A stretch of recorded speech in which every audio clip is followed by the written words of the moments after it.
လူတယောက်ရဲ့ကောင်းကွယ်ချီပဲလိုချင်လို့တော့မရဘူးရဲ့တွန်တွဲတဲ့ဆိုကွယ်လဲပါမယ်အဝင်ခွင့်ချဆူတောင်းသမျှပြည်စုံအောင်ဘယ်ပြရမှမစွမ်းနိုင်ဘူးနိစတာနဲ့ရောင်ရဲကြရတာလေမင်းအသိပါပဲ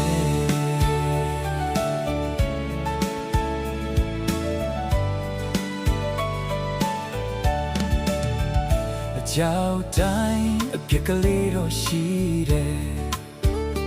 လူတိုင်းချိုးရင်ချက်ရှိမယ်တဘာဝ